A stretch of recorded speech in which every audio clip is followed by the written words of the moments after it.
Bueno, ahí no, a ver, no sé si empezó a grabar. Ahí arrancó. Bueno, ahora sí, les comparto pantalla. ¿Están viendo el PDF? Sí, sí, se ve. Sí, sí, se ve. Ok, perfecto.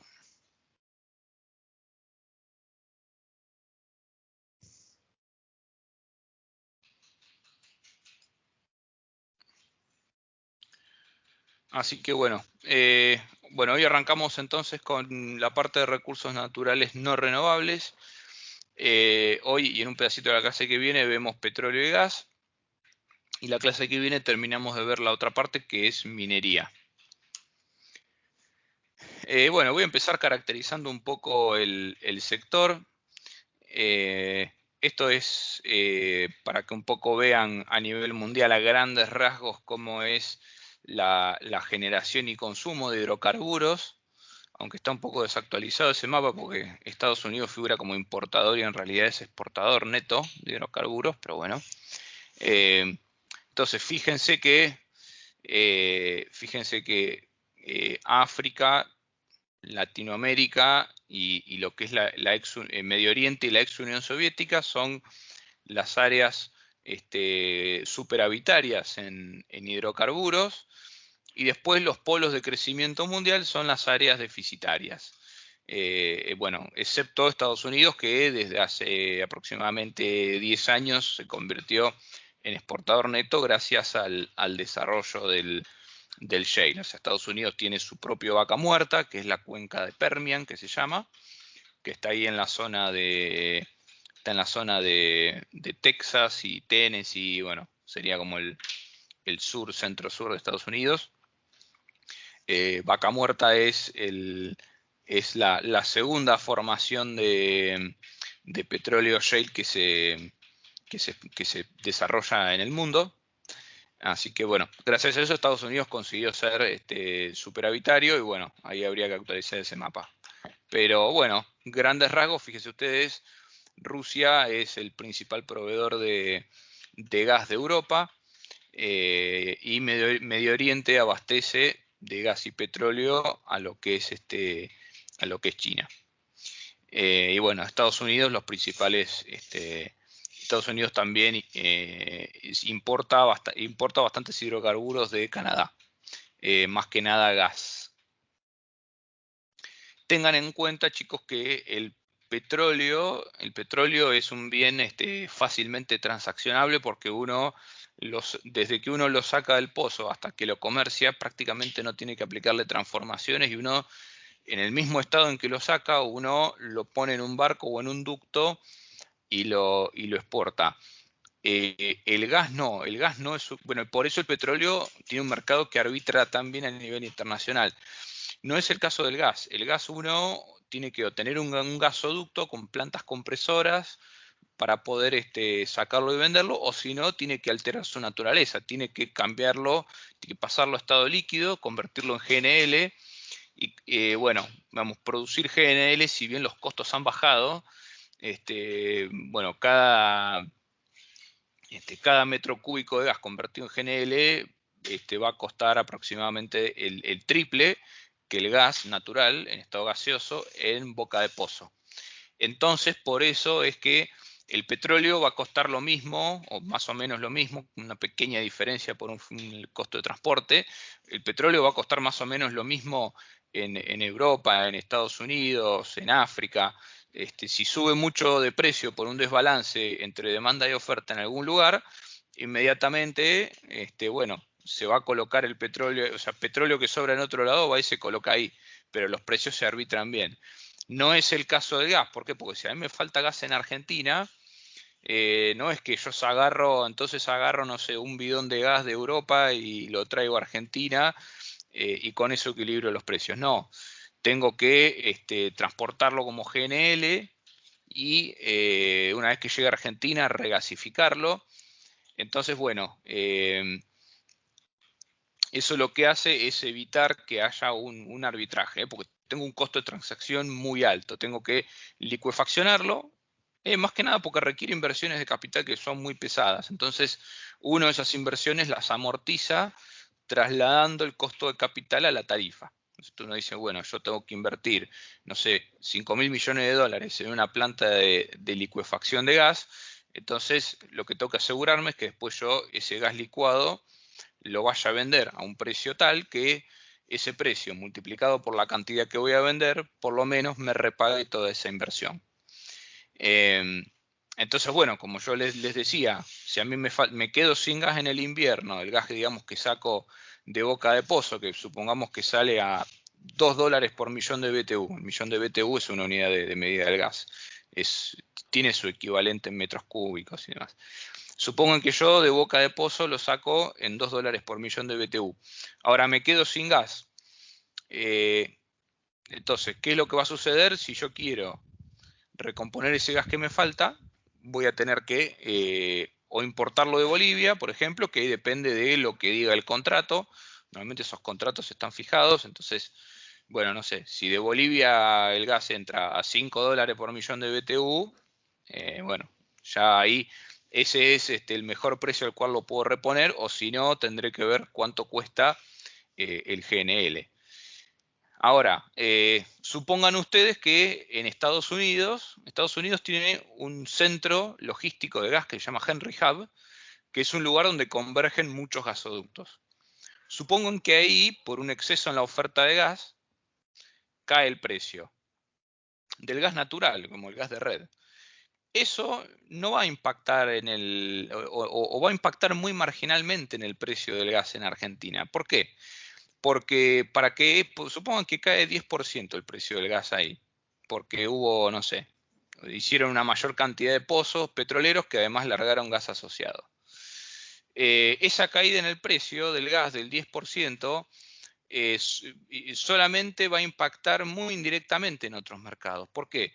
Porque en todo caso lo que va a hacer es va a hacer caer en una porción muy pequeña el precio del gas natural, porque recuerden que la mayor parte del precio del gas natural licuado es capital, ¿no es cierto?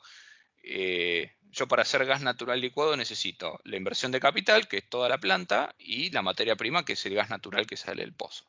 Entonces, si baja el precio de la materia prima, esa baja de precio impacta solamente en el porcentaje que el gas natural hace de la tarifa total del gas natural licuado, el GNL. Después eso tiene un costo de transporte hasta el lugar de consumo. Y si ese lugar de consumo ya está abastecido por su mercado local, va a recibir un bien que es más caro y nadie lo va a comprar. Entonces no va a impactar en la tarifa local. ¿Me explico? Pero bueno, eso es un poco para que ustedes entiendan la diferencia entre los dos mercados. Obviamente, a medida que avanza la tecnología, el costo de transaccionar el gas es cada vez menor, ya sea porque se hacen gasoductos más largos que conectan más mercados o porque baja el costo de licuefaccionar, porque baja el costo de construir las plantas o se descubre una tecnología que es más eficiente. Esto que ustedes ven acá, a mí me encanta mostrar este gráfico porque muestra lo que ha sido la evolución tecnológica y económica de la industria petrolera. Esto que ustedes ven, chicos, es la curva de oferta mundial de petróleo y cómo ha ido variando a lo largo de los años. En el eje de las X tenemos producción diaria. Para que ustedes tengan una idea, el mundo consume alrededor de... consume unos 100 millones de barriles de petróleo por día. Y bueno, eso,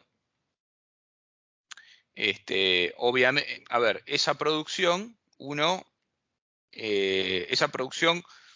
¿de dónde sale? Bueno, esa producción sale de distintos proyectos que tienen precios de corte más altos. ¿A qué me refiero con precio de corte? ¿Usted, chicos, alguna vez vieron alguna evaluación de proyectos? ¿Cómo se hace en general? Cualquiera que se anime.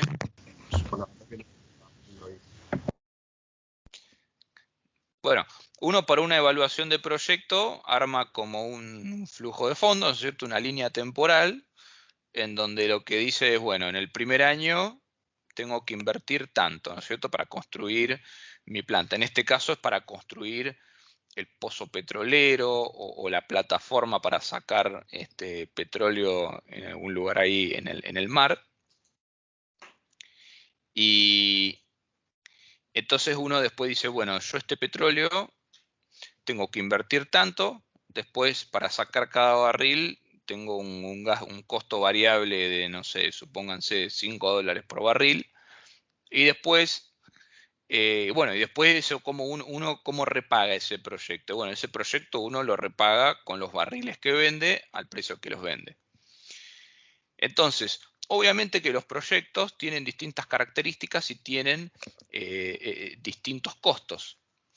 Un proyecto que tiene costos más altos, ya sea costo de inversión, que es la inversión inicial, el costo de capital, o costos operativos, que es el costo de sacar cada uno de los barriles, el costo marginal, por alguno de esos dos motivos, ¿no es cierto?, los proyectos difieren entre sí y necesitan un precio del petróleo distinto para que el proyecto cierre, es decir, que el proyecto cubra los costos. Entonces, si ustedes se fijan en el eje vertical que dice break-even prices, dólares per barrel, ¿cierto? Estos serían precios de break-even en dólares por barril. ¿Qué es el precio de break-even? Es el precio de cada barril de petróleo que yo voy a sacar, que va a hacer que yo pueda por lo menos repagar todo mi proyecto de inversión, ¿no es cierto? Que yo repague lo que gasté en hacer el pozo, que bueno, si es Arabia Saudita, que el petróleo está ahí nomás y tengo que hacer nomás perforar y bueno, es un pozo muy barato. O por otro lado decir, bueno, Vaca Muerta, en donde cada pozo cuesta 10 millones de dólares. O el Mar del Norte, en donde tengo que hacer plataformas y perforar en el mar, que es súper costoso también. Entonces, ¿qué pasa? Estos distintos proyectos, con sus distintas características geológicas, sus distintas ingenierías y sus distintos condicionantes político-económicos, tienen distintos precios de corte. Los proyectos más costosos requieren un precio del petróleo más alto para poder ser económicamente viables. Si el precio del petróleo esperado a lo largo del ciclo de vida del proyecto está por debajo de ese precio de corte, ese precio de break-even, entonces yo no lo voy a hacer el proyecto. Si está más alto, ok, sí, lo hago porque me va a dar más ganancia. Entonces, bueno, si ustedes se fijan, eso es exactamente la misma lógica de cualquier curva de oferta. Mientras más alto el precio, mayor es la cantidad que voy a ofrecer. Por eso, ustedes en este gráfico ven que tienen pendientes negativas. Si ustedes se fijan, ustedes van comparando, miren, en 2009 teníamos una curva muy vertical. ¿Esto qué quiere decir? Que el costo de sacar cada uno de los barriles siguientes subía muy rápidamente. Y a medida que va pasando el tiempo y va avanzando la tecnología, fíjense que esa curva se va haciendo cada vez más plana, es decir, se va haciendo más elástica la curva de oferta. ¿Esto qué quiere decir? Quiere decir que la curva de oferta del petróleo, que la producción de petróleo, yo creo que a los mismos precios, una mayor cantidad de proyectos se van haciendo rentables. ¿Por qué? Porque van bajando los costos o se van descubriendo nuevos proyectos que se van descubriendo por ahí nuevos reservorios que son altamente rentables y entran a la cartera de proyectos.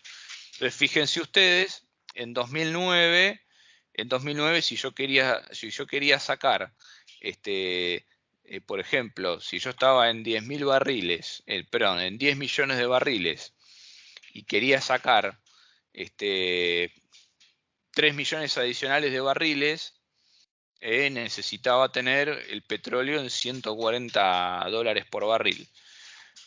Ahora, si yo quería hacer ese cambio ya con la curva de oferta de 2011, fíjense, yo estaba, a ver, supongamos acá estamos en $50 el barril, no, a ver acá, estábamos en 45. Si yo quería sacar 3 millones adicionales de barriles, necesitaba un incremento de precio de solamente $15, $20. Y bueno, después, acá todo esto que ustedes ven, fíjense, la curva se va desplazando hacia la derecha y hacia abajo. ¿Eso qué quiere decir? que cada vez tengo disponible más petróleo a precios más bajos. Y esto, fíjense, tiene implicancias muy fuertes. Yo creo que con esta curva de oferta, fíjense, vamos a un precio de $50 el barril, el mundo puede agregar 30 millones de barriles adicionales. Y es un 30% más. Hoy día el mundo consume 100 millones de barriles al día. Si yo miro los proyectos, yo digo, che, yo puedo agregarle al mundo 30% más de lo que consume a los mismos precios. Eso la verdad que le pone un techo a los precios que puede llegar a tener el petróleo sosteniblemente en el largo plazo. Bueno, acá ustedes, en términos concretos, acá ustedes lo que están viendo es, por un lado, el desarrollo del shale, digamos, sacar cada barril de petróleo de el no convencional de Estados Unidos más que nada, y también un poco acá está incorporado lo que se espera ocurra en Argentina. Sacar cada barril es cada vez más barato, entonces es cada vez puedo agregar más producción a la oferta contando con un menor precio. Y bueno, también refleja mejoras de eficiencia y mejoras tecnológicas en general en todos los mercados. Esta es una industria que permanentemente va reduciendo los costos porque va reduciendo los tiempos de espera, va reduciendo la cantidad de gente que necesita tener operando, va reduciendo las tasas de falla, va haciéndose en sí misma más eficiente energéticamente, o sea, va consumiendo menos energía. Bueno, son toda una serie de mejoras que van haciendo que cada vez la oferta se vuelva más elástica.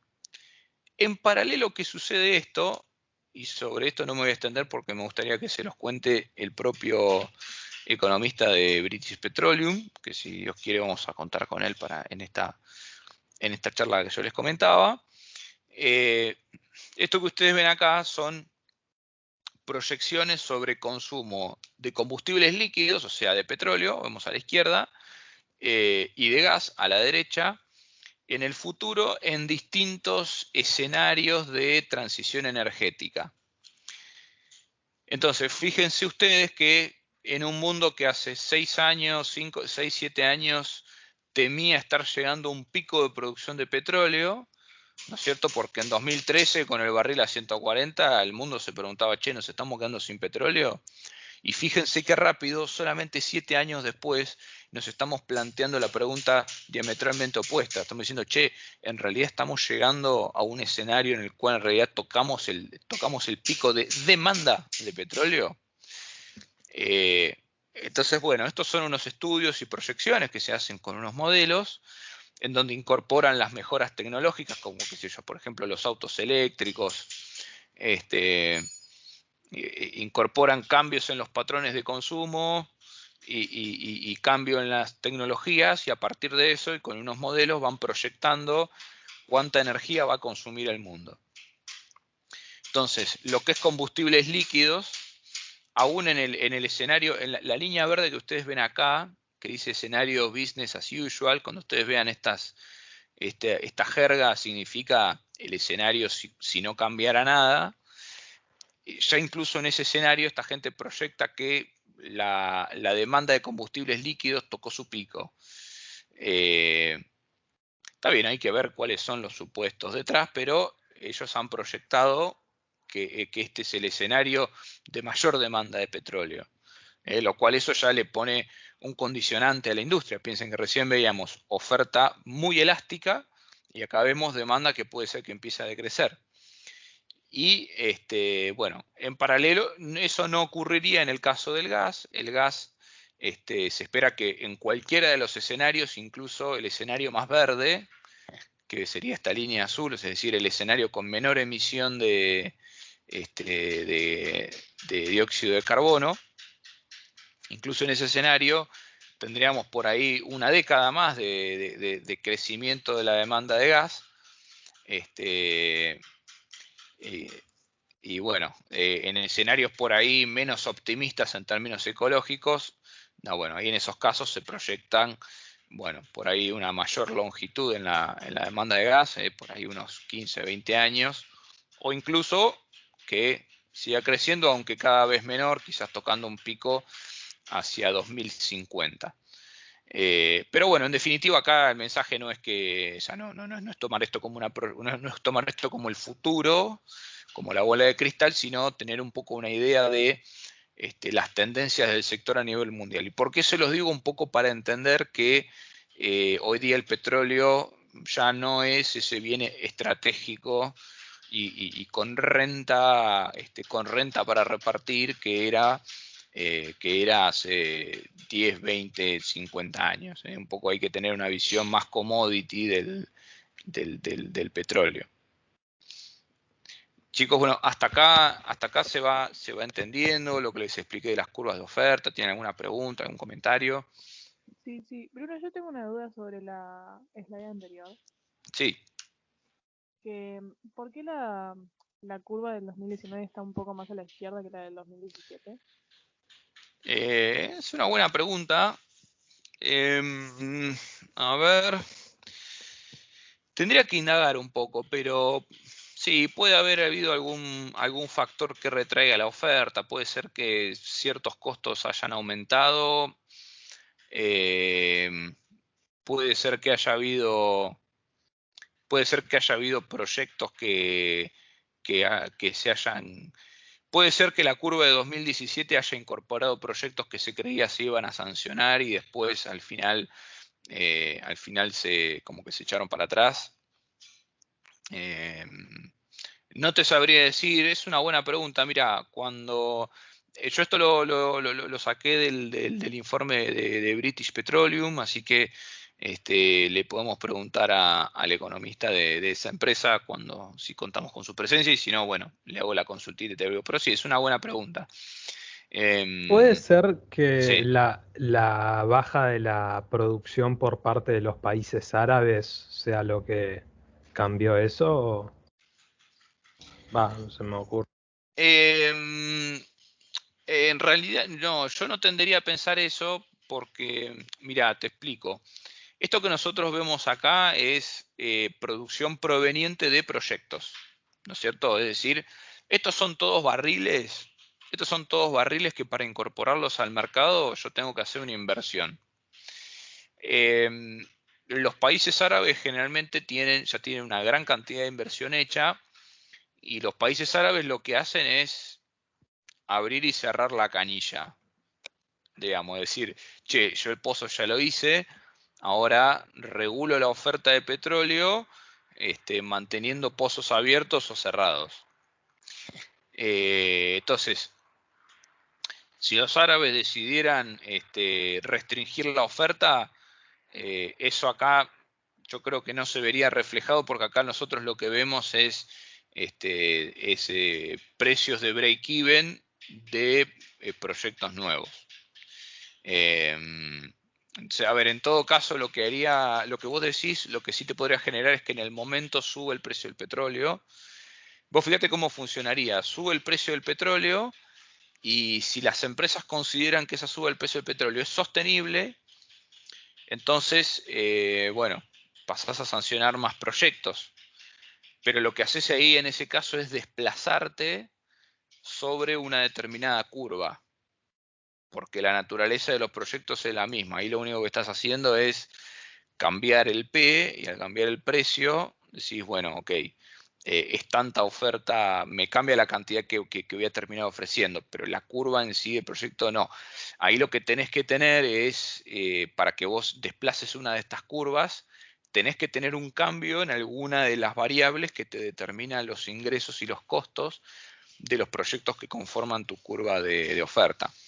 Así que, pero no, esto después lo voy a averiguar bien a ver por qué ocurre esa retracción. De todas maneras, yo lo que quiero que se queden es un poco con la película, que es, bueno, okay, qué está ocurriendo a nivel mundial y ver cómo en solamente, que llevamos en 12 años, incluso acá es un periodo menor, en el periodo de 10 años realmente se ve cómo se hace mucho más elástica la oferta y bueno, eso tiene un fundamental claro que tiene que ver con la innovación y la tecnología.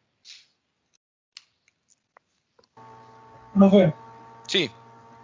a nivel mercado interno, igual el precio del petróleo para el consumidor final no cambia mucho, ¿no? Por los impuestos que tienen. a pesar de la oferta que es más. Sí, sí, es verdad. En Argentina el precio en general está muy regulado. Piensen que cuando Argentina tiene su política de barril criollo, a ver, lo voy a dividir por segmentos. Por un lado tenés el precio de la nafta, que en teoría se fija libremente, pero en la práctica ninguna empresa, chicos, sube el precio de la nafta si antes no cuenta con el visto bueno de la Secretaría de Comercio. Generalmente es un poco una política de... sí, es como una especie de... mercado es como una especie, digamos, de monopolio, es un oligopolio, pero liderado por un gran jugador que es YPF, que bueno, nada, generalmente primero sube YPF y después las otras empresas lo siguen. Y esto básicamente ocurre porque permanentemente las empresas tratan de subir el precio todo lo que pueden, porque la demanda de combustibles es muy inelástica, contrariamente a lo que uno puede pensar, y más en el corto plazo, las cantidades adquiridas de combustible reaccionan muy poco frente a cambios en los precios. Entonces, todas las empresas que venden combustible, mercado interno, están siempre como esperando que el principal jugador, YPF, mueva para arriba. ¿Por qué? Porque si ellas mueven antes, la demanda no las va a acompañar, la demanda se va a ir hacia donde está el que vende la nafta más barata. Ahora, esos aumentos generalmente en la práctica tienen que contar con la aprobación de una aprobación tácita del gobierno, o a veces en el medio de alguna regulación. Eso es algo que por ahí tendría que estudiarlo bien para dar una respuesta precisa, porque es medio gris. Eso por un lado. Eso digamos es el precio en surtidor. Ahora, en paralelo, vos entre el precio en surtidor y el precio en boca de pozo, bueno, tenés todo lo que es el margen de refinación, y el precio que se paga por el petróleo en boca de pozo, es decir, el petróleo sin refinar, eso va cambiando. En los últimos 10 años se instauró la política del barril criollo, que eso quiere decir, al que produce petróleo se le paga un precio regulado, un precio que está desenganchado del precio internacional.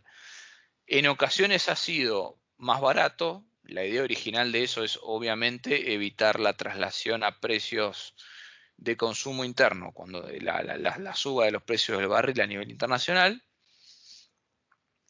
Y en otras ocasiones, como por ejemplo durante el COVID, se hizo lo opuesto, se hizo que el barril criollo sea bastante más alto que el internacional para buscar evitar el colapso de las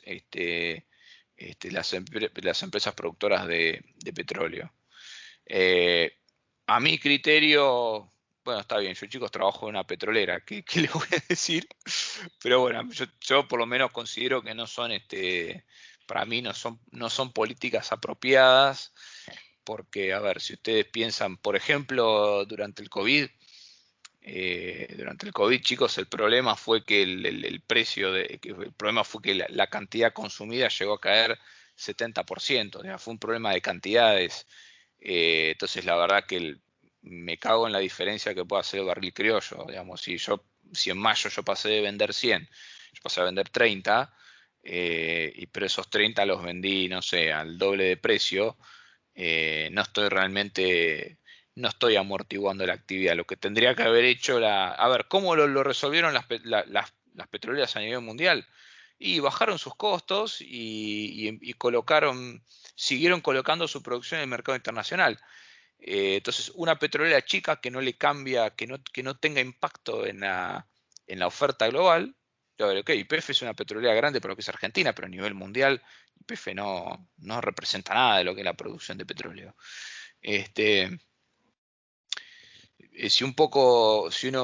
Miren, piensen ustedes en términos de estas curvas de oferta, que el precio del petróleo llegó estuvo en esos niveles negativos, pero fue una cuestión muy coyuntural de capacidad de almacenaje, pero después llegó a estar en $25 el barril, más o menos. Entonces, si vos tenés buena parte de tus proyectos con un break-even por debajo de ese precio, y que Argentina está en condiciones de lograrlo, pues entonces, ¿qué pasa? Tenés una crisis de demanda mundial como la que te genera el COVID, y lo que haces es, bueno, ok, genero menos renta, reparto menos dividendo, pero los proyectos me siguen cerrando porque mis costos están por debajo del break-even.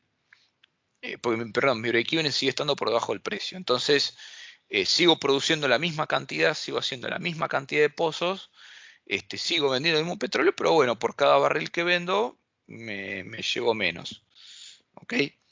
Así que, pero sí, acá en Argentina los precios están desenganchados de lo que es el precio internacional, sobre todo el combustible y un poco en menor medida lo que es el petróleo en sí en boca de pozo.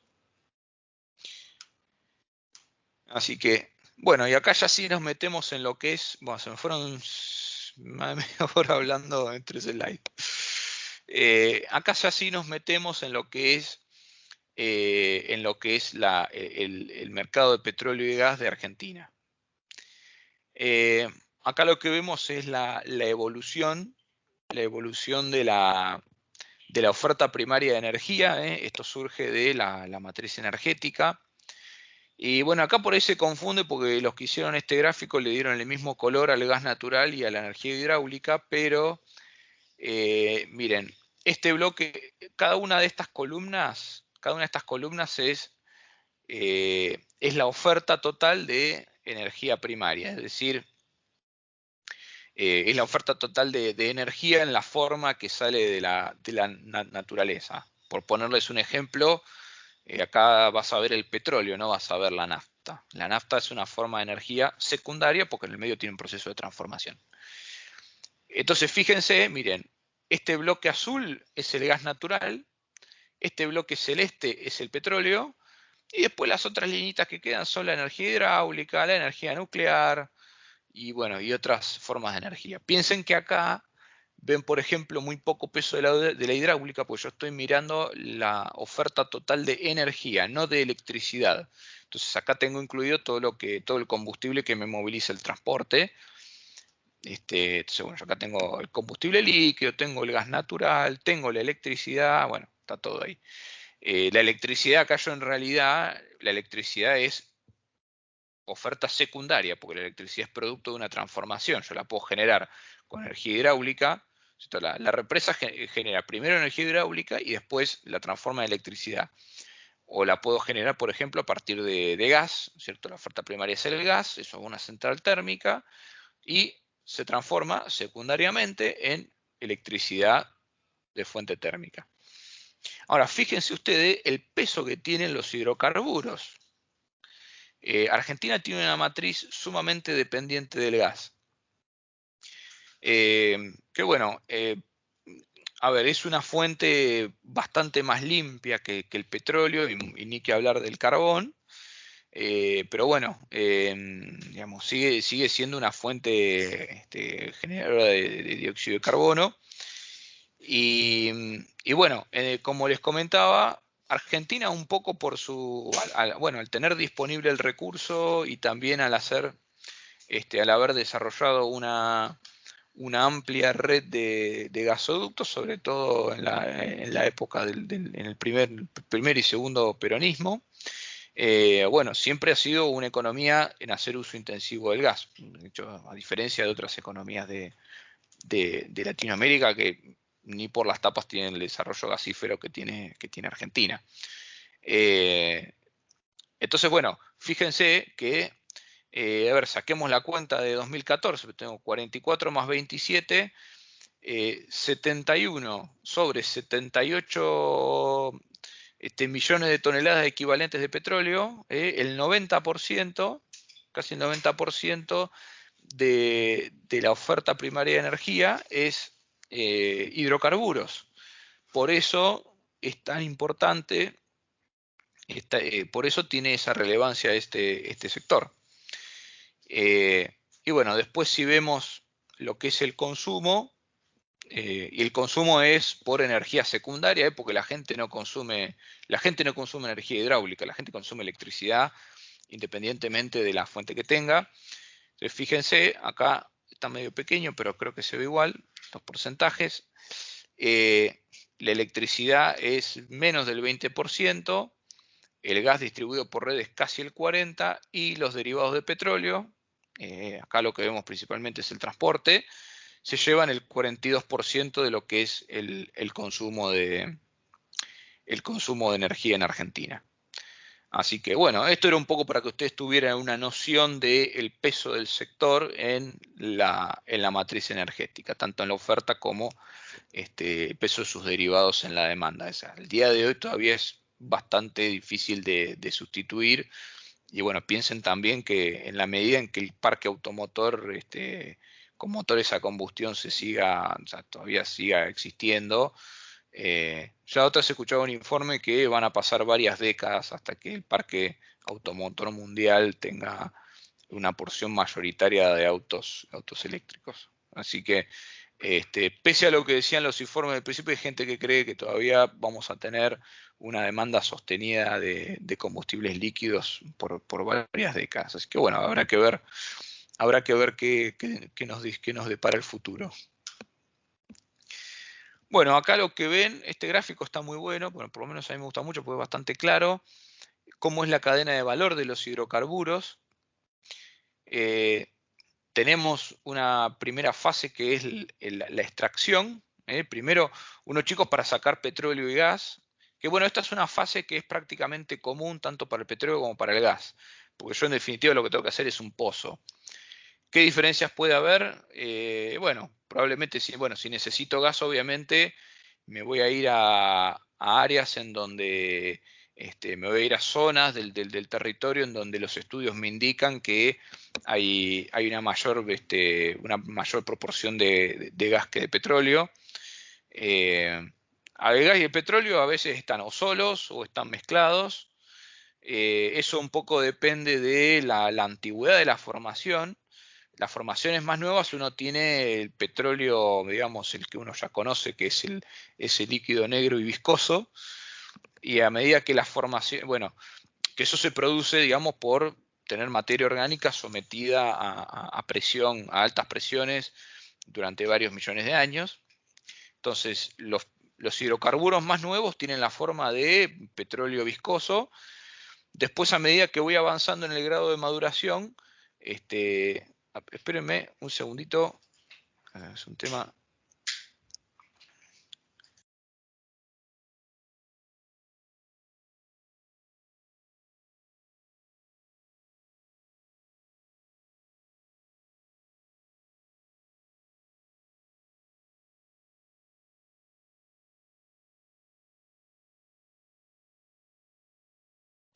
Bueno, vamos a tener de fondo un ratito el sonido de la moladora. Así que, bueno, como les comentaba, ustedes, bueno, las formaciones más nuevas, entonces, los yacimientos más nuevos, por ejemplo, en Vaca Muerta, hacia el este, bien digamos al este, uno lo que tiene ahí es, tiene los petróleos más viscosos, después hacia el oeste, que la formación tiene ya un poco más de antigüedad, uno lo que tiene ahí son petróleos más livianos, petróleos que ya son más parecidos a una nafta. Después más a la izquierda uno tiene lo que se llama el gas húmedo, que es gas con un gas con cierto contenido de petróleo o gas que está condensado, es decir, que está una parte del gas está en estado líquido. Y ya bien hacia el oeste está lo que se llama el gas seco, es decir, digamos, sí, es gas que ya sale sin ningún tipo de contenido de líquidos. Y bueno, como ustedes se podrán imaginar, a partir de esto que les cuento, el petróleo más negro, más viscoso, es el que tiene menos poder calórico,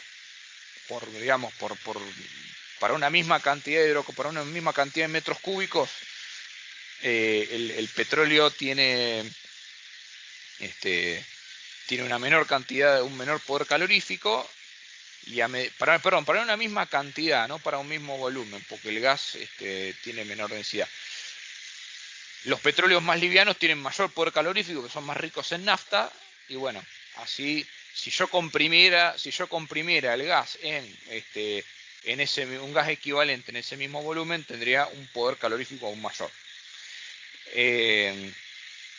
Así que bueno, ahorita que vuelvo al...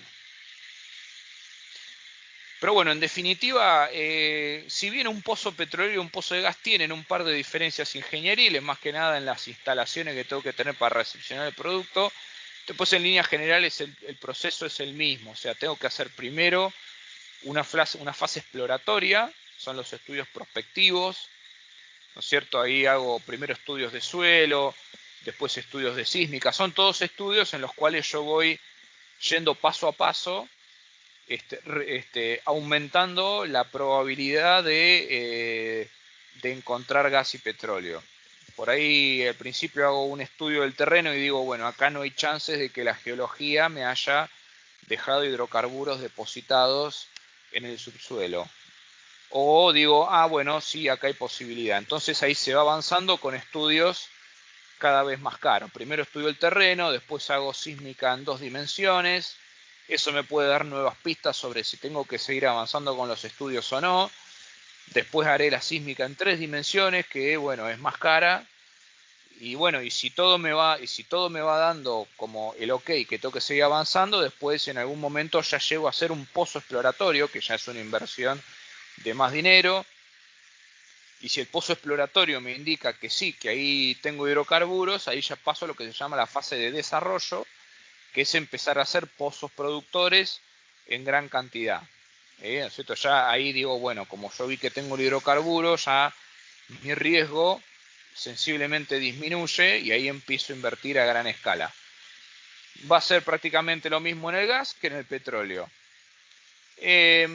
Ya a partir de ahí la cadena empieza a cambiar. En el caso del petróleo, bueno, después tengo los ductos para transportarlo, aunque en el caso del petróleo también lo puedo transportar por camión. Después en el caso del petróleo, fíjense, puedo llevarlo directamente al mercado externo para exportarlo como petróleo crudo, o puedo llevarlo a refinación, ¿no es cierto? Entonces, las refinerías, chicos, son como grandes torres de destilación, en donde, bueno, aplicando distintos procesos, como puede ser temperatura o el solo hecho de tener estacionado el petróleo en una columna vertical hace que se separen ciertos componentes. Y después, bueno, aplicando temperatura, después en otros casos lo que se llama haciendo el cracking, que es mezclándolo con ciertos químicos que hacen separar ciertos componentes unos de otros.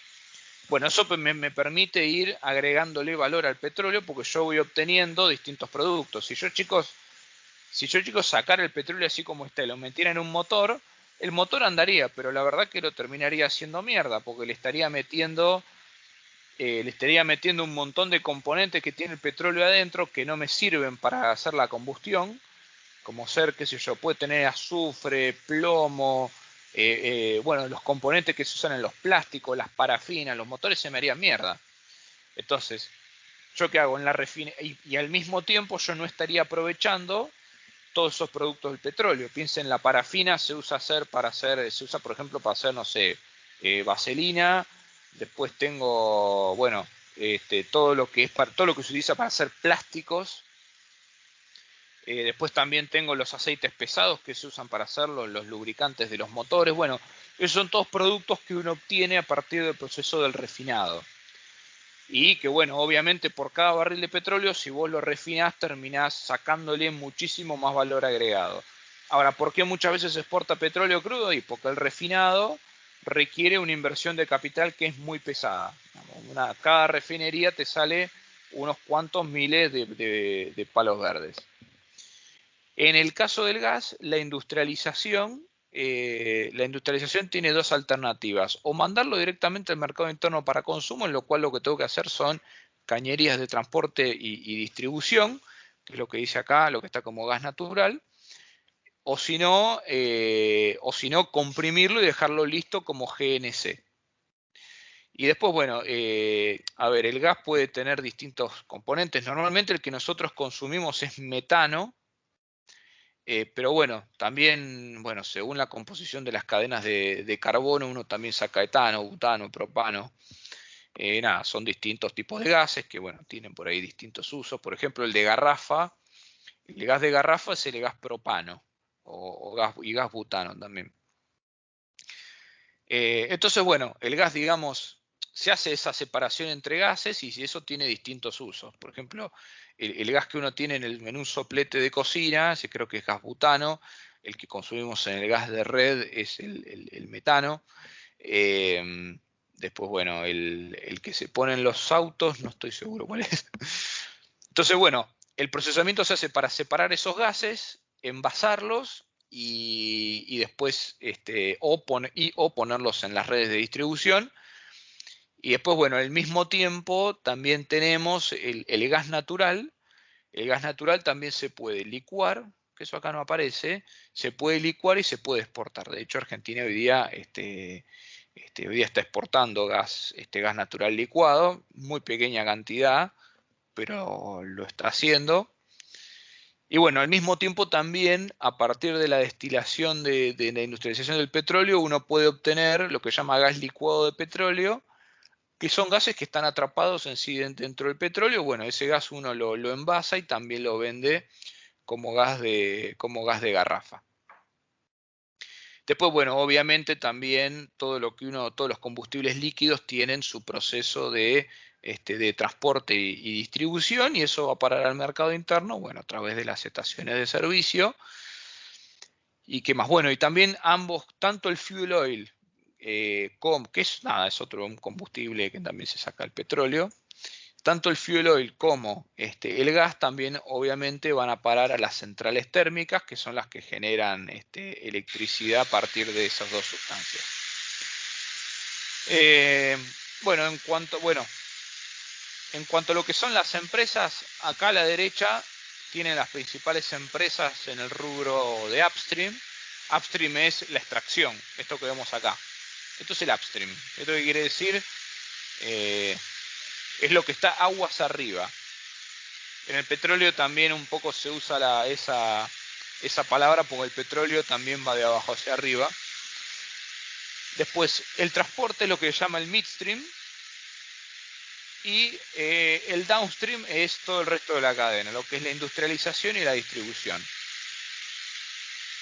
YPF opera en todos los segmentos de la cadena porque YPF bueno, explora, produce y además además también tiene sus propias refinerías, su propia red de distribución y su propia red de comercialización, que son las estaciones de servicio. Y bueno, a su vez, y ahora creo que ahora está también desarrollando algún negocio de midstream. Después, bueno, hay todo. Sí, Disculpa, una pregunta. sí, adelante. ¿Cómo se llamaba la parte de transporte? La parte de transporte se llama midstream. Ok. Sí. A ver, stream significa flujo, stream en realidad es como un arroyo, una corriente. Entonces, bueno, upstream es la corriente que va hacia arriba, ¿cierto?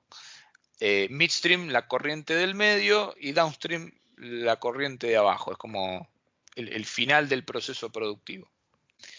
Gracias. Sí, igual chicos, eso nada, es nomás jerga del sector, pero por ahí me interesa que ustedes conozcan la palabra para cuando lo lean. Después, la segunda empresa en términos de producción en Argentina es PAE, Pan American Energy, que es bueno, no sé si escucharon mencionar alguna vez el nombre de Bulgeroni. Bueno, Bulgeroni es un empresario local que bueno, ha desarrollado toda su emporio petrolero. Bueno, PAE también opera en el upstream y a su vez también tiene sus refinerías y su cadena de estaciones de servicio, que son las de Axion. Bueno, y después hay toda una otra serie de empresas que opera solamente en el upstream, como bueno, Total, que es francesa, acá la filial se llama Total Austral. Bueno, Plus Petrol, bueno, Petrobras prácticamente no perfora, pero pues está Tecpetrol, que es del grupo Techin. Bueno, Capsa, Capex, esas son un poco más finas, más pequeñas. Después, en lo que es el refinado, además de YPF y Petrobras, también hay otras empresas como Refinor o Trafigura. Esto sería, digamos, downstream. Después lo que es midstream, hay dos empresas a nivel nacional que son TGN y TGS, que tienen como el 80% de lo que es el transporte de gas. Bueno, después está Mega, que también está en lo que es procesamiento y comercialización de gas. Eso, chicos, para que ustedes tengan un panorama más o menos de cómo es el mercado de petróleo y gas en Argentina. Y bueno, después, esto me interesaba que lo vean porque es ver qué es lo que hay,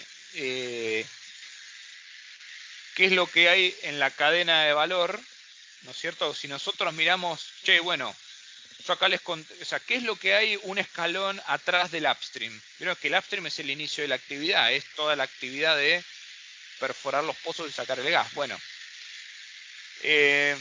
para que ustedes tengan más o menos una idea, de todo el petróleo, de todo el hidrocarburo que consume Argentina, 23% se importa, de todo el hidrocarburo que está en la oferta disponible a Argentina, el 23% se importa.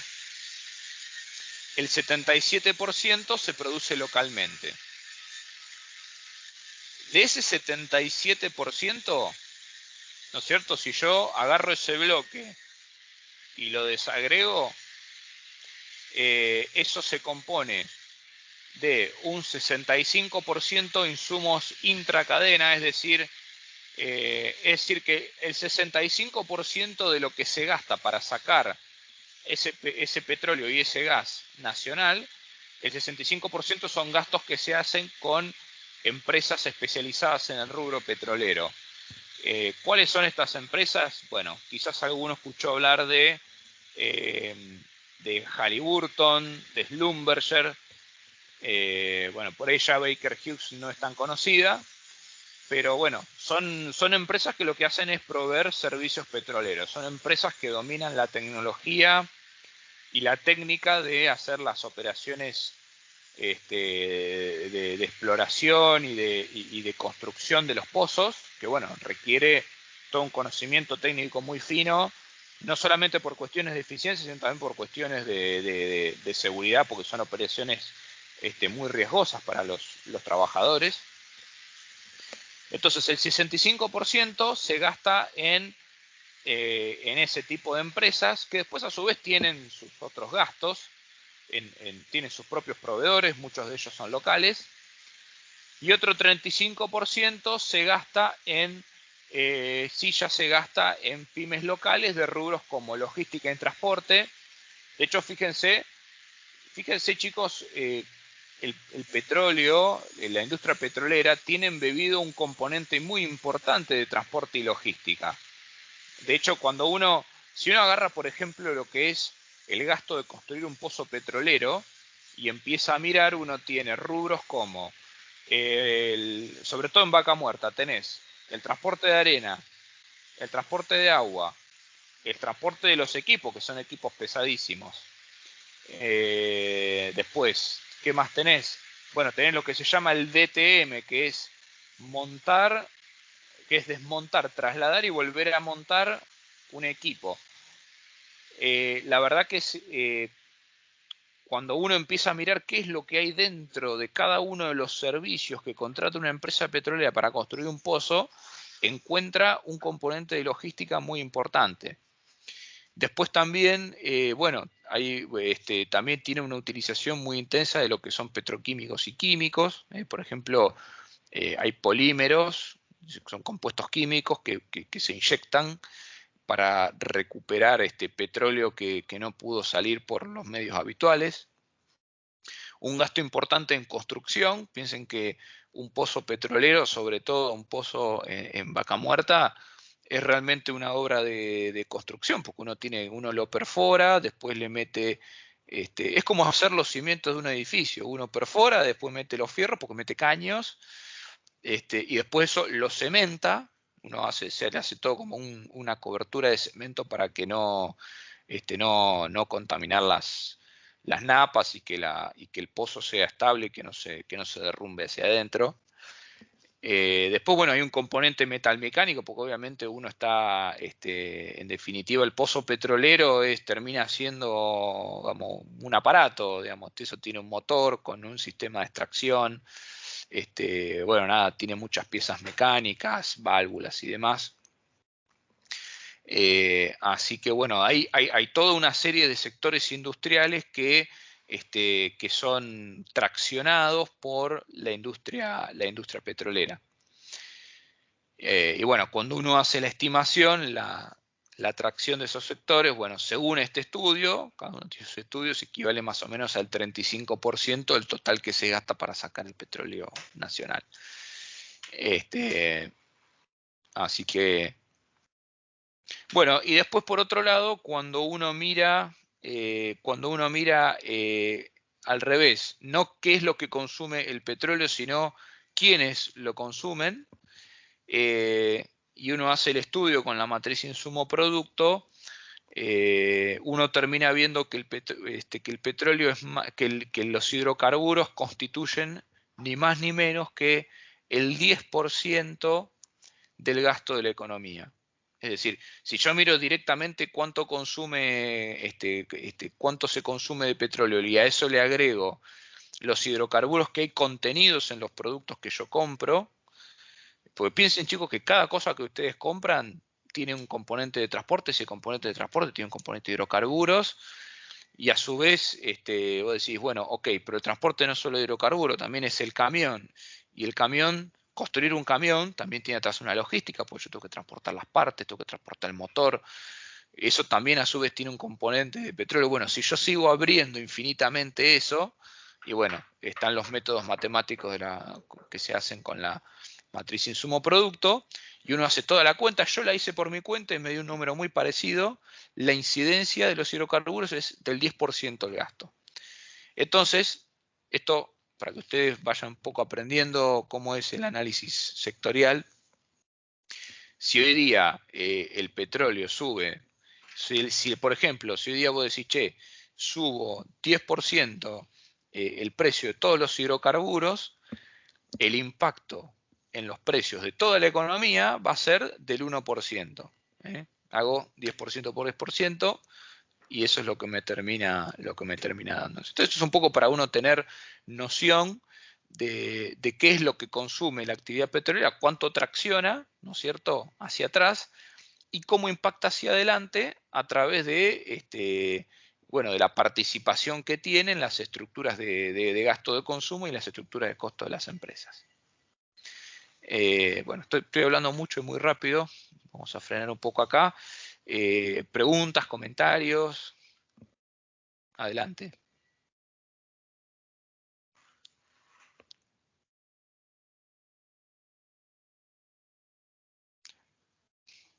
Bueno, vamos a seguir. Acá, bueno, un poco para que ustedes vean, estos son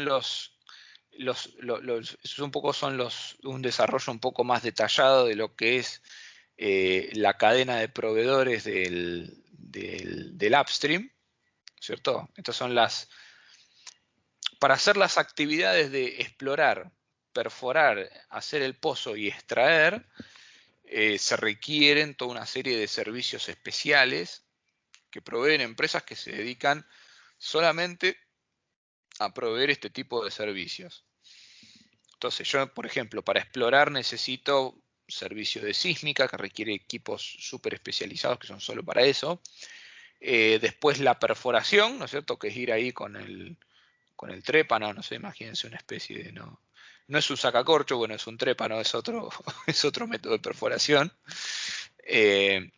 Tengo que perforar, después si tengo un pozo no convencional, como yo tengo que sacar petróleo que está atrapado en un mármol, como es Vaca Muerta, tengo que fracturar, ahí llevo un montón de bombas que chupan agua, la mezclan con arena, con químicos y le inyectan alta presión para a 2000 metros de profundidad fracturar esa roca y que empiece a fluir el petróleo. Después tengo la cementación, que eso es hacer esto que yo les comentaba de hacerle toda una cobertura de cemento al pozo, ¿no es cierto? Yo perforo, bajo los caños, una vez que están puestos los caños, traigo las bombas, fracturo, y después de que fracturé, cemento el pozo, así no, la formación permanece estable y no se me viene abajo. Después hay otros servicios que se llaman, bueno, wireline, que tienen que ver con la transmisión de información y de electricidad desde el fondo del pozo. El workover, que bueno, es más que nada para hacer reparaciones. Por ejemplo, se me puede oxidar un caño y lo tengo que cambiar, entonces tengo que venir con un equipo especial que se llama así, se llama workover. Se usa para un montón de cosas. Para reparaciones menores hay otro servicio que se llama pooling, que es, bueno, con un workover se puede hacer también, pero el pooling es más pequeño y más barato y se puede hacer incluso trasladar con un camioncito. OIM es la operación y mantenimiento, es decir, es el tipo que va, recorre el pozo, controla que esté todo bien, y si hay que hacer alguna reparación va y la hace, pero bueno, esto es como el mantenimiento de cualquier fábrica. El artificial lift es cuando yo necesito, cuando el petróleo no surge naturalmente por diferencias de presión, y bueno, esto a medida que los pozos se van quedando más viejos, cada vez va quedando menos presión porque el hidrocarburo va saliendo. Entonces yo lo que necesito hacer es aplicar algo de energía para que el hidrocarburo vaya a la superficie. Eso entonces lo que se llama artificial lift. Eso, chicos, cuando ustedes ven, vieron que normalmente uno ve la imagen de la cigüeña, que no es cierto, es como ese martillo que sube y baja, que es la imagen típica, no sé, de Comodoro Rivadavia. Bueno, eso se llama AIB, es el nombre que tiene el aparato. Y bueno, y es un aparato de bombeo mecánico. Después hoy día hay otros métodos un poco más avanzados de levantamiento artificial. Bueno, hay bombas electrosumergibles, magnéticas y demás. Bueno, son otras tecnologías, pero lo que hacen es básicamente lo mismo. Después también hay servicios ambientales, porque bueno, esta es una industria que puede ser muy sucia y muy contaminante. Sobre este tema vamos a dedicar toda una clase a hablar sobre este tema. Encontré un paper muy interesante. Bueno, nada, entonces requiere contratar toda una serie de servicios para tratar todos los desechos. Por ejemplo, hay una cosa que se llama cutting, el cutting, que es toda la piedra. A medida que yo voy perforando el pozo, yo voy sacando roca del fondo, y a su vez, para yo poder perforar, tengo que ir inyectando ciertos químicos que ayudan a que el aparato pueda perforar. Entonces, bueno, yo toda la roca que voy sacando está contaminada con esos químicos, entonces tengo que hacerle un tratamiento especial. Entonces, bueno, eso se mete en unos hornos especiales, bueno, eso se combustiona. Bueno, es todo un proceso que lo que permite es generar residuos que no sean dañinos para el medio ambiente y hacerlo con la menor generación posible de CO2 por combustión. Bueno, son todos servicios especiales. Después, bueno, también lo que es la limpieza de la locación, ¿no es cierto? El lugar en donde yo hice el pozo, bueno, ahí pueden quedar desechos, pues, bueno, todo eso se limpia y se limpia siguiendo ciertos protocolos, y lo tiene que hacer una empresa especializada, no lo puede hacer cualquiera. Después el abandono, si un pozo deja de producir, yo no lo puedo dejar tirado ahí, tengo que tomar ciertas provisiones de seguridad para evitar derrames, evitar explosiones. Entonces, bueno, hay todo un procedimiento que, bueno, se llama abandono de pozo, que no sé, imagínense que yo no lo conozco en profundidad este procedimiento, pero debe ser alguna especie de taponamiento de seguridad que se le hace al pozo para evitar accidentes a futuro. Después, bueno, hay servicios de ingeniería y obras, ¿cierto? Muchas obras de infraestructura que se requieren para poder llevar adelante la actividad, y logística especializada. Muchas veces la logística en la industria petrolera no es simplemente tener un camión, sino que puede requerir muchos equipos camiones especializados para transportar lo que sea que haya que transportar. Y bueno, y estos servicios tienen distintas complejidades.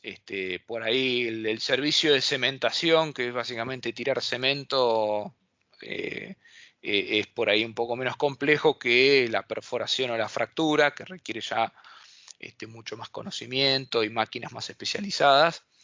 Los más complejos los suelen prestar grandes empresas internacionales dedicadas a estos servicios, como son Bruno, estas que yo les mencionaba antes. Sí, sobre eso te quería preguntar.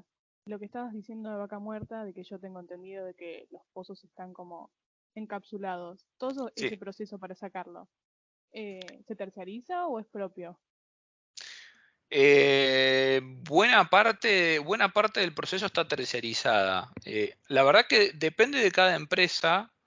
Depende de cada empresa. Al principio estaba totalmente terciarizado. O sea, los primeros pozos de Vaca Muerta fueron pozos llave en mano, pozo no convencional. Y decime cuánto cuesta. Después las empresas fueron encontrando en que podían generar ahorros y eficiencias si primero rompían ese llave en mano, es decir, decían, che, no, pará, la coordinación del proceso ahora la hago yo. O sea, al principio YPF hacía la geología, compraba la concesión del área, es decir, compraba el derecho a explotar el recurso en determinados lugares del territorio. Bueno, después junto con estas empresas es como que iban diseñando cómo tenía que ser el pozo y la ejecución de eso ya sí se lo contrataban a estas empresas.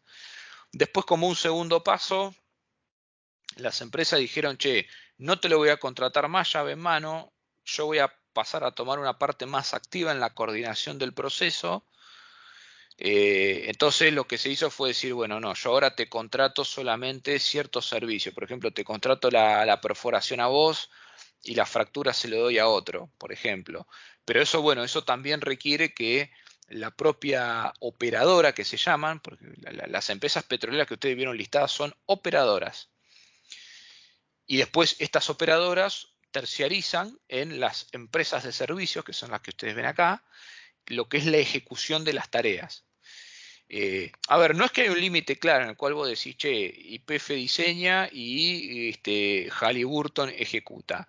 Es una tarea que se hace un poco de a dos, porque las dos partes tienen conocimiento. YPF conoce más la geología, Halliburton conoce más la ingeniería y los fierros. Entonces, bueno, es un poco un proceso que se va haciendo de a dos de lo que es el diseño de la operación. Entonces, como te decía, primero era llave en mano, después la operadora fue tomando cada vez más participación en lo que era el proceso de producción del pozo, y después incluso las empresas, las operadoras empezaron a integrarse hacia la provisión de servicios. Lo hicieron en la medida que pudieron. Hoy día, la verdad que la sartén por el mango, porque manejan bien la tecnología y porque operan en un montón de países, entonces son las dueñas de los equipos y los llevan para un lado y para el otro. Eso sigue estando mayormente en manos de las empresas internacionales, pero por ejemplo, YPF tiene dentro de su grupo de empresas una empresa que se llama AESA, que es una empresa que algunos de estos servicios los presta. Por ejemplo, qué sé yo, algunos servicios de lo que es workover, eso los presta, tiene algunos, creo que tiene un equipo algún equipo perforador presta servicios de operación y mantenimiento. Después lo mismo, bueno, PECOM me parece que fue comprada por Pan American Energy y bueno, PECOM es una empresa nacional que provee también algunos servicios petroleros. Y bueno, hay una permanente, digamos, o sea, desde la política hay muchísimo interés en que sean empresas nacionales las que empiecen a prestar estos servicios especiales, digamos, los de alta complejidad, pero bueno, no es fácil porque piensen que acá también está en juego primero que nada lo que es la seguridad de la operación y bueno, también el hacerlo con eficiencia técnica y eficiencia de costos requiere tener un know-how y un expertise y una escala que, bueno, que solamente tienen estas empresas internacionales. Entonces, la verdad que no es todo un desafío poder sustituir a estas empresas en el proceso productivo. Y la única manera en la que eso puede ocurrir es en la medida en que Vaca Muerta tome una escala que es, yo les diría, 5 o 6 veces superior a la actual. En vez de hacer 150 pozos por año, tenés que hacer 800. Entonces ahí ya sí tenés una escala para comprar tus propios equipos, incluso el día de mañana fabricarlos en el país y operarlos con una empresa local. No te vas a comprar todo un set de fractura que cuesta, eso te puede llegar a costar 50, 60, 70 palos verdes, si vas a hacer 150 pozos por año, no lo amortizás. Entonces, pero bueno, yendo a tu pregunta, parcialmente las empresas han ido intentando integrarse verticalmente para prestarse sus propios servicios. Bueno, pero se da más que nada en los que son servicios de baja y mediana complejidad. Y después, bueno, por ahí hay ciertos servicios como la operación y mantenimiento, que esos son muy intensivos en mano de obra, que esos los prestan muchas pymes nacionales, incluso hay muchas pymes locales.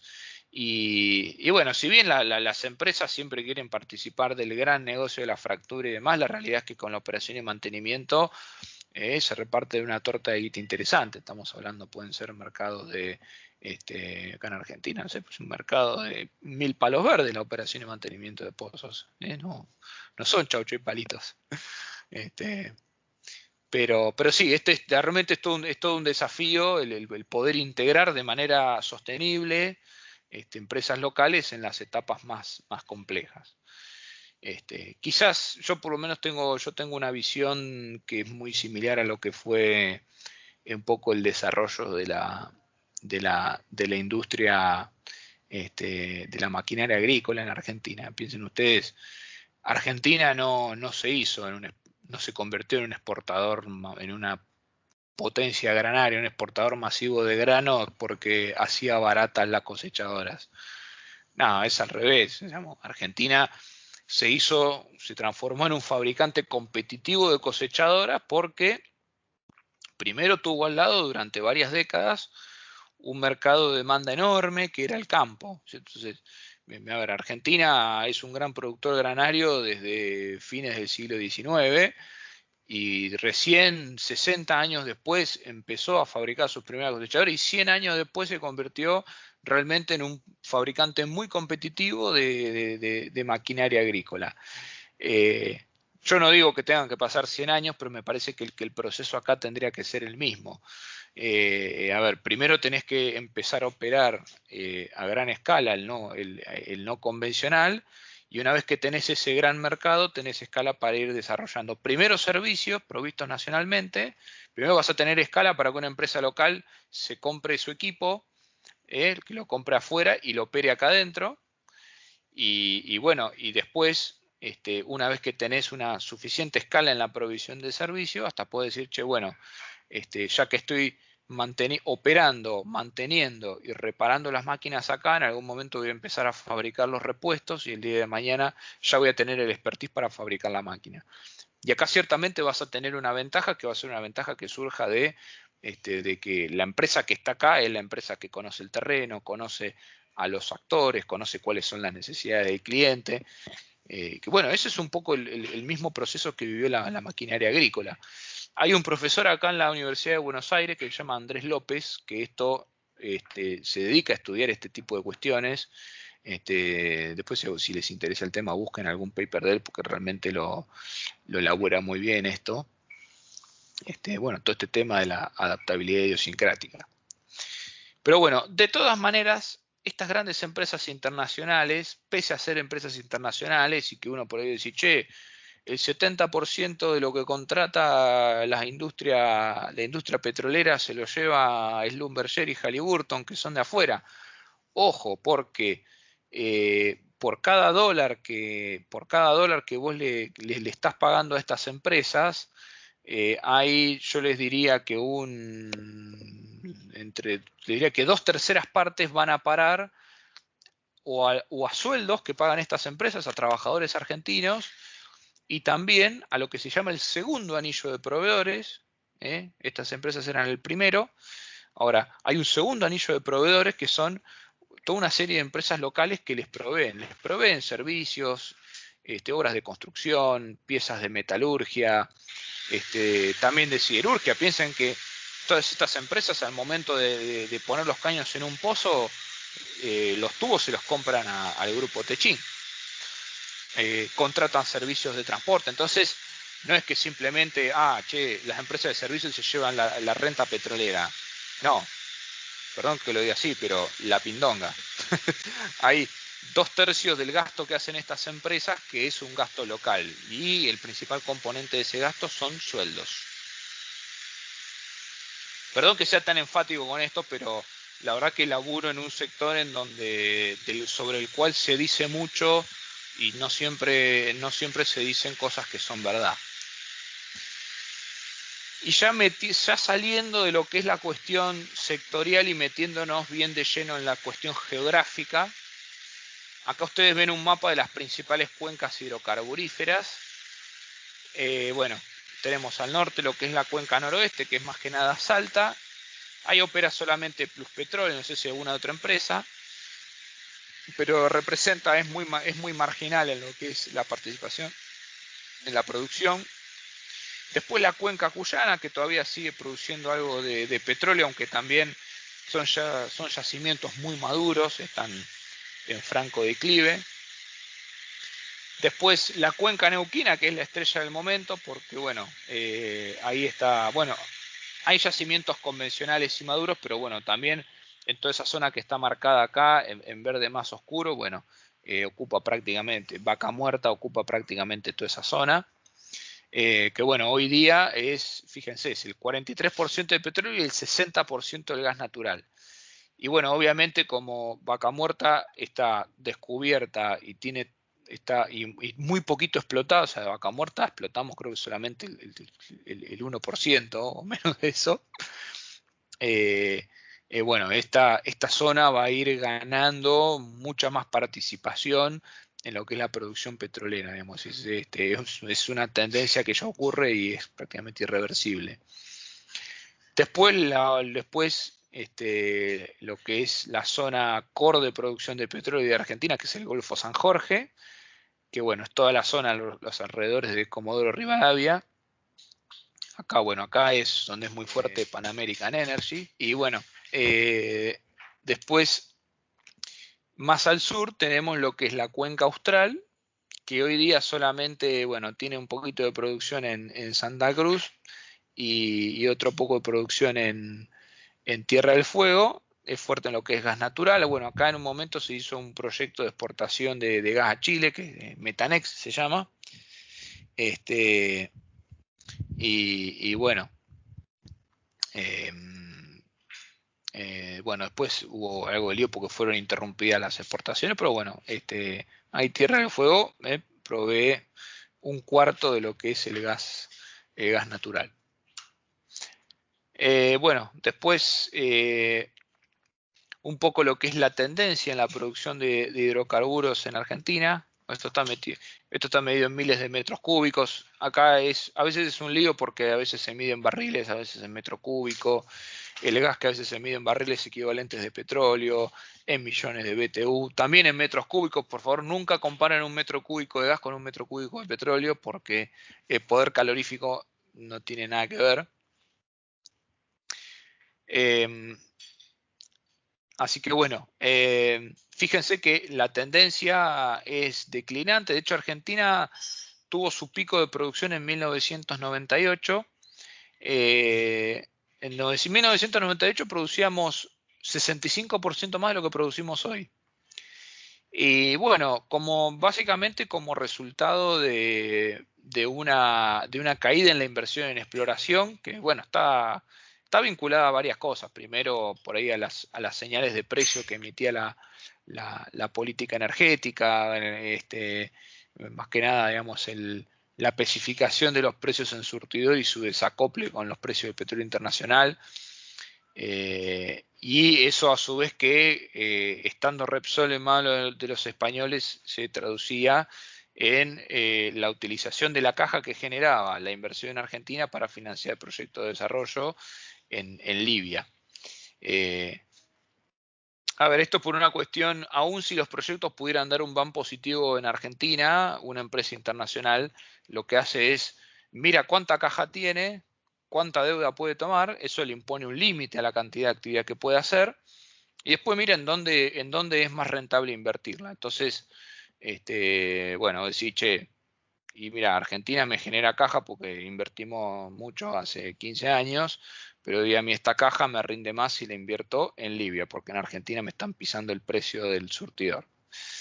Entonces, bueno, eso descapitalizó fuertemente eso descapitalizó la empresa, sumado a que, bueno, después digamos, desde la política energética tampoco los incentivos fueron los adecuados, porque, bueno, no solamente Repsol y PEF en su momento redujo las inversiones, a las otras empresas les sucedió lo mismo.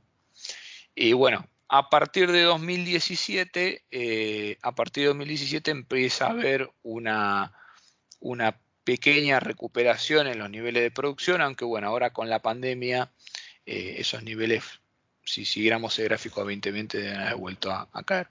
Denme un segundito.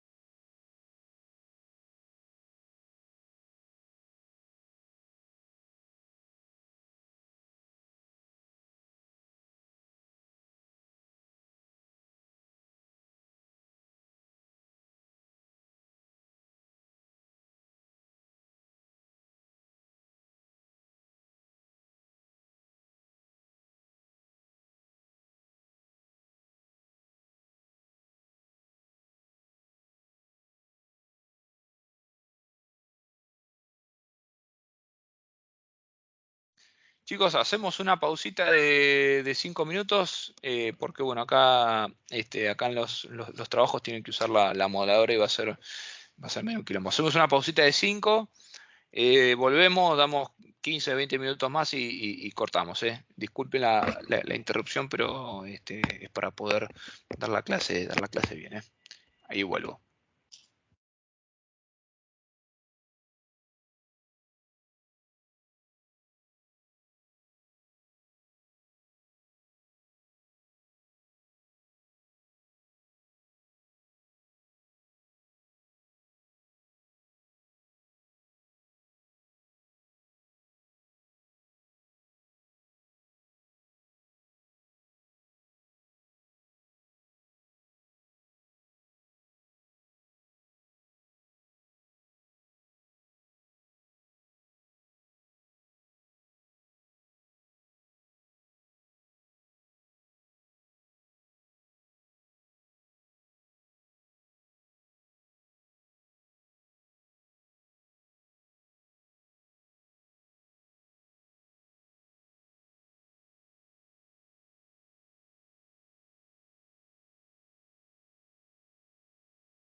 Bueno, chicos, seguimos.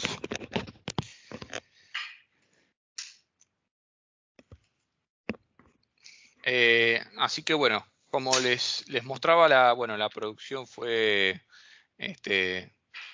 cayendo. Bueno, acá un poco esto se ve reflejado en lo que son las reservas. En el año 2008 teníamos las reservas, según el grado de factibilidad comercial, pueden ser comprobadas. Que bueno, estas son las reservas que ya se tiene suficiente certeza de que se pueden extraer a un costo razonable. Y después, bueno, las probables y las posibles son las que se tiene menor certeza al respecto. Bueno, fíjense que desde 2008 han tenido una caída tendencial. Estábamos en 400 millones de metros cúbicos. Hoy día estamos un 5% abajo.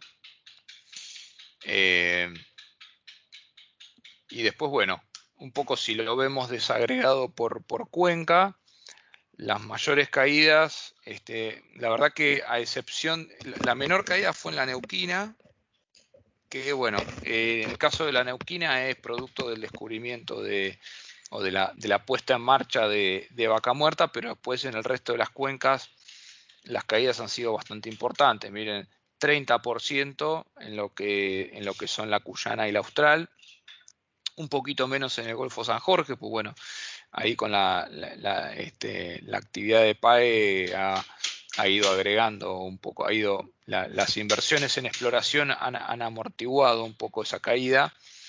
Y bueno, después en el noroeste, como yo les mencionaba, también ahí ha sufrido un fuerte declive la actividad en general. Así que bueno, en lo que son las reservas por cuenca, bueno, un poco también lo que les comentaba. Fíjense ustedes, acá la caída en la producción está reflejando un declino natural y una baja inversión en lo que son pozos nuevos. Acá en el caso de las reservas lo que están reflejando es la inversión en exploración, ¿no es cierto? Fíjense que en el caso de la cuenca, y solamente en el caso de la cuenca neuquina, que bueno, con lo que fue con lo que es el descubrimiento de Vaca Muerta, ahí gracias a eso esta cuenca sí logró tener un crecimiento de las reservas. Después todo el otro resto de las cuencas vio caer no solamente su producción, sino también sus reservas. Aparte, bueno, por lo que es la naturaleza del hidrocarburo no convencional en Vaca Muerta, pues requiere mucho menos esfuerzo exploratorio, porque bueno, el recurso ya se sabe dónde está, digamos. O sea, hay una roca ahí que lo tiene contenido en una gran superficie, lo que hay que hacer es hacer pozos a escala industrial para sacarlo. En el caso de las otras cuencas que son convencionales, uno tiene que dar justo con el lugar en donde la geología ha permitido que quede entrampado el hidrocarburo y uno lo pueda sacar con pozos que bueno, suelen ser mucho más baratos que los de Vaca Muerta. Después un poco para ver el peso creciente que fue teniendo Vaca Muerta en lo que es la producción de petróleo. Fíjense, en 2009 los recursos no convencionales eran apenas el 0,1%, y han ido creciendo paulatinamente, y el año pasado eran casi el 20% del total de la producción de petróleo del país. Que bueno, los no convencionales tienen dos variantes, una es el shale y otra es el tight. El tight, o sea, estas son distintas, digamos, dificultades de extraer el hidrocarburo. En el caso del shale se trata de una roca que es como esto que yo les comentaba, es como un mármol con microporos adentro que tiene capturado el petróleo. Y el tight es una formación bastante más blanda, es como una arena compacta que tiene capturado dentro el hidrocarburo. Y bueno, obviamente imagínense ustedes, chicos, fracturar un mármol requiere aplicar muchísima más energía y caballos de fuerza y presión de agua que liberar el petróleo de una arena compacta. Entonces, bueno, lamentablemente no sería más conveniente tener mayor porcentaje en type, pero bueno. En Canadá, por ejemplo, sí ha habido grandes yacimientos de type que han sido explotados, pero en el caso de Vaca Muerta está casi todo en shale. Y bueno, el convencional, fíjense ustedes que no solamente ha perdido participación, sino que es el que ha experimentado la caída más fuerte de los niveles de producción. Fíjense, ya perdió prácticamente un tercio, mientras que bueno, el no convencional va creciendo a un ritmo acelerado. Bueno, es un poco acá el reflejo de lo que vemos en este gráfico de acá. El declino del convencional y paulatinamente va ganando terreno el no convencional. En el caso del gas, la reversión de la producción la vemos un poco antes, y esto por dos motivos. Por un lado, y un poco por esto que yo les comentaba al inicio de la clase del costo de lo que es el costo de transaccionar con el gas y con el petróleo. Suceden dos cosas. Primero, si vos tenés algún déficit de combustibles líquidos, los importás y la verdad que los terminás importando a un costo muy similar al cual te costaría producirlos a vos internamente. Entonces, por eso quizás el inconveniente de no generar señales adecuadas de precios en el caso de los líquidos es menor. Ahora, en el caso del gas, ¿qué sucede? Como yo les mencionaba, si vos te quedaste sin gas natural, tenés que importarlo, tenés que importar el GNL, y el GNL va a ser del triple de costo que el gas natural. Por eso es que desde la propia política se reaccionó mucho antes con lo que fue darle señales adecuadas de precio a la industria.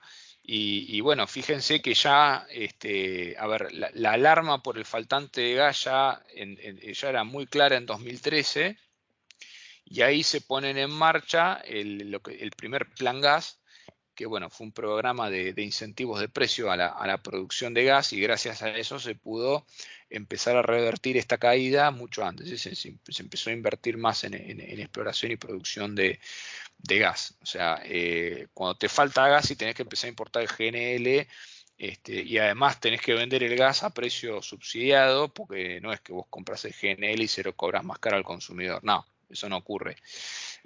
Lo que tenés que, a fin de cuentas, para que no generar turbulencia a nivel político, y bueno, lo terminás subsidiando, y es un subsidio que va entera, o sea, subsidias importaciones, es lo peor de lo peor. O sea, le pegás simultáneamente de lleno a las cuentas fiscales y a la cuenta corriente. Por eso es que, bueno, por eso la política también reaccionó tan rápido en armar el Plan Gas. Hoy día llevamos como por la cuarta, quinta edición del Plan Gas. Después también hubo otros planes de estímulo. Tuvo, bueno, la resolución 46 en el 2017.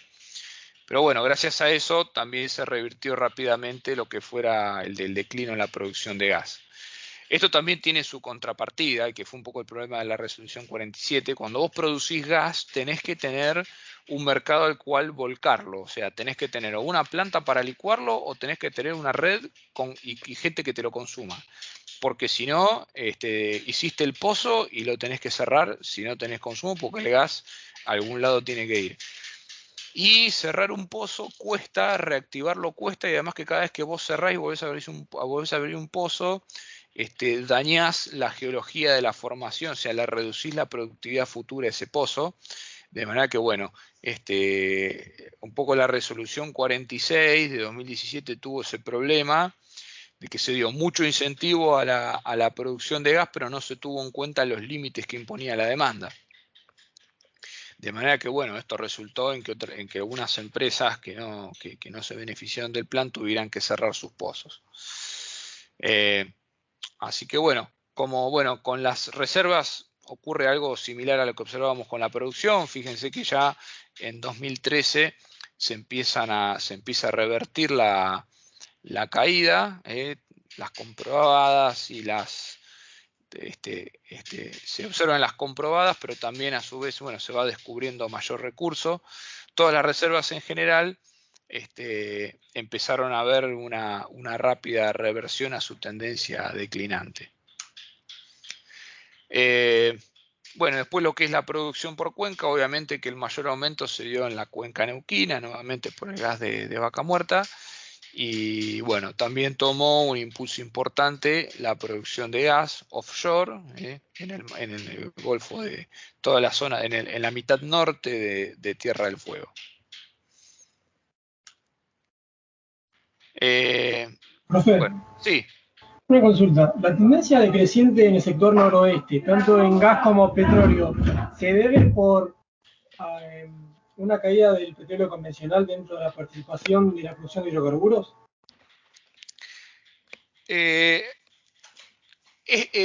No se debe a, es parte de. A ver, la caída de la producción en el noroeste es, es parte es parte de lo que es la caída en general de la producción convencional. Yo creo que ahí por ahí tendría que estudiarlo más en detalle, pero ahí evidentemente o simplemente te debe ocurrir que la geología no da más, o sea, la verdad que ya sacaste todo el recurso que podías sacar y salvo que venga una innovación tecnológica muy disruptiva que te permita aumentar el factor de recobro del petróleo, porque el petróleo no es que está ahí y vos chupás y sacás todo lo que puedes sacar. La cantidad de petróleo que efectivamente está es mucho mayor a la que vos terminás recuperando. Entonces, bueno, lo que debe ocurrir es que las tecnologías actuales no deben permitir recuperar más de lo que ya se sacó. O lo otro que puede ocurrir es que dentro de la limitada caja que fueron teniendo las empresas optaron por poner sus recursos, sus porotos en activos que eran más productivos, como los de Neuquén o el Golfo San Jorge, en detrimento de los del noroeste. Entonces, bueno, podés tener cuestiones geológicas como cuestiones puramente económicas, de preferencia de la cartera por un lugar y no por el otro. Pero nada, el noroeste es una cuenca como cualquiera de las otras y bueno, sufre los daños propios de tiene los problemas propios de los límites geológicos y los límites económicos.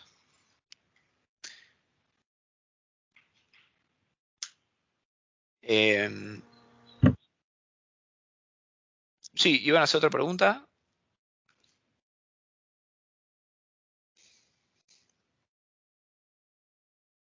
Bueno, después acá, al igual de lo que observamos en el caso del petróleo, como ven, el no convencional va ganando participación mucho más aceleradamente. Fíjense que el gas no convencional ya es casi 43% de la oferta total de gas, en el caso del petróleo va a ser el 20%. Y bueno, acá un poco para resumir un poco lo que es el proceso de deterioro de largo plazo del sector por la escasa exploración en áreas convencionales. La escasa exploración, es decir, las empresas no han terminado invirtiendo, ya sea por malas señales de precio, por falta de caja o por mala perspectiva desde el punto de vista de la geología. Bueno, se reduce la inversión, entonces hay menos descubrimientos nuevos y a su vez tengan en cuenta que los yacimientos viejos tienen una productividad que es decreciente, es el declino natural que tienen los pozos, van perdiendo presión. Entonces, bueno, eso va resultando por un lado en que tenés menos reservas, también tenés menos producción y en paralelo esa menor producción que tenés también es más costosa. Porque, bueno, como viene con menos presión el hidrocarburo nuevo, tenés que ponerle aplicarle más energía para que salga. Entonces, bueno, eso es un poco cómo interactúan los elementos geológicos, económicos, ingenieriles bueno, un poco en la foto que nosotros vemos hoy día de lo que es la situación del sector petrolero. Está habiendo una ligera reversión, pero la verdad que todavía no se observa y más que nada en los costos de desarrollo un camino sostenido de eficientización que permita explotar la actividad en una escala tal que realmente le haga una diferencia a la economía argentina, una escala tal de decir, che, vamos a exportar 5.000 millones de dólares más y generar otros 200.000 puestos de trabajo. Todavía tenemos que recorrer un buen camino y todavía se requiere algunas reformas a nivel regulatorio. Bueno, después lo que es el nivel de actividad real, normalmente uno lo que mira es la cantidad de pozos. Bueno, fíjense que en paralelo con la caída de los pozos exploratorios, que tuvieron un poco acá un pico transitorio en el 98, fíjense que los mayores valores altos de pozos exploratorios preceden a periodos de mayor cantidad de pozos de explotación, porque esto es, bueno, acá es como que yo hago la inversión en averiguar dónde está el petróleo, lo encuentro y después los 4 años siguientes hago desarrollo. Ahora, después esa inversión se va reduciendo y eso termina impactando en que hice menos descubrimientos, entonces después hago menos pozos de explotación, porque tengo menos descubrimientos por explotar. Entonces, las barras grises que están acá abajo se van achicando. Esto es lo que efectivamente me determina a mí cuánto petróleo voy a estar sacando. Bueno, esto es la acumulada por cantidad de pozos.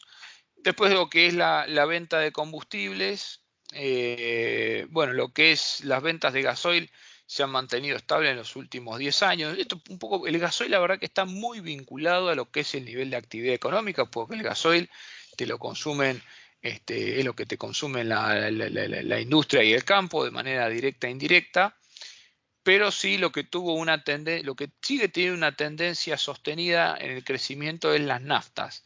Esto por ahí evidencia un crecimiento sostenido del parque automotor a un ritmo muy alto, como del 4% anual, que bueno, incluso estando, esto es curioso, porque incluso estando la economía en un estancamiento virtual durante más de 10 años, el parque automotor y el consumo de naftas sigue en permanente crecimiento.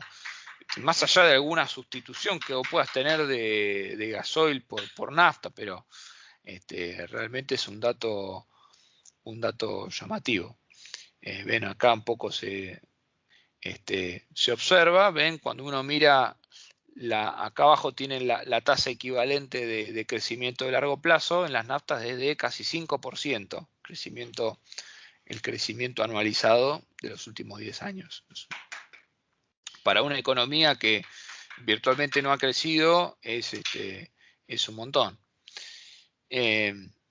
Bueno, después lo que es el gas natural, lo que es el consumo de gas natural, ha tenido un crecimiento que uno podría llamar de casi vegetativo, porque crece más o menos al ritmo de la población. Fíjense, bueno, el residencial crece al 1%, y bueno, después lo que es el industrial y el eléctrico, que creció a tasas un poquito más altas, por ahí lo que evidencia es una gasificación, una mayor participación del gas en lo que es el consumo de la matriz energética.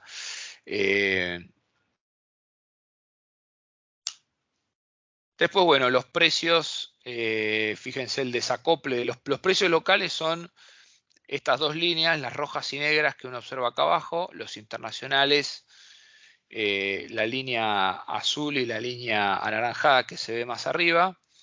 Los precios locales solamente superan a los internacionales en un par de ocasiones, y esto lo extendiéramos al 2020, ahí sí veríamos el barril criollo muy por encima de los internacionales. Bueno, Argentina como precios de referencia tiene el escalante, y el escalante, que es el tipo de crudo que se produce en la cuenca del Golfo San Jorge, ahí Chubut, Norte Santa Cruz, el medianito es el que se produce en Neuquén, que bueno, son petróleos que tienen distintas características, como bueno, distintos porcentajes de sulfuro, distinto poder calórico y demás. Entonces, bueno, esos petróleos normalmente tienen un precio de referencia internacional que es el Brent, con un ajuste que se hace por estas características, está bastante estandarizado.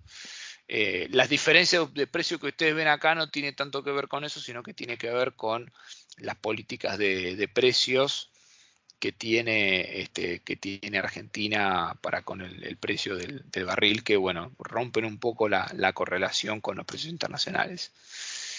Y después, bueno, lo que es combustibles líquidos, acá ven, 2014 tuvimos el precio en dólares más alto.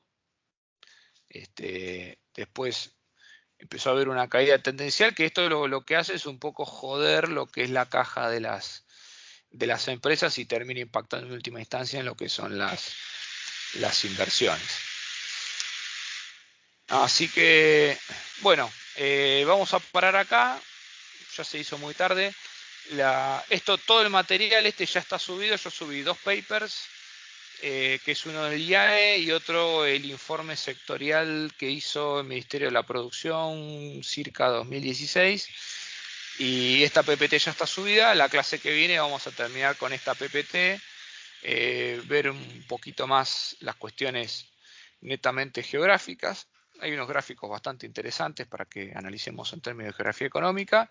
Y bueno, después veremos también un poquito de minería si tenemos tiempo. Y ahora en un rato les subo las notas. Así que bueno, chicos, los libero. Disculpen la extensión y los ruidos de fondo de hoy. Y bueno, cualquier duda me pueden escribir, cualquier consulta. Y nos estamos viendo el miércoles que viene. Perfecto, gracias, profe. Gracias, profe. Buena Buen semana. fin de. Buen fin de... Buena semana, profe. Chao, profe. ¿Las Profe. notas a dónde va a estar subiéndolas? A ver, acá les consulto a ustedes. No sé si normalmente, no sé qué política hay con las notas, si se siguen publicando el listado de todas las notas de todos los alumnos, o si hoy día sí hay más, ¿cómo se llama? Más confidencialidad con la nota. ¿Cómo se está manejando eso? ¿Se siguen publicando normalmente los listados con notas? Sí. Sí, no hay drama con eso. Ok, bueno, las voy a subir ahí a la parte de material de estudio, ahí donde subí el listado, ahí voy a subir las notas, después les paso el link. Perfecto, gracias, profe. Bueno, ahí como dice Francisco, sí, voy a subir los números de registro con las respectivas notas. Muchas gracias. Saludos. De nada. Chao, profe, gracias. Saludos, gracias a ustedes.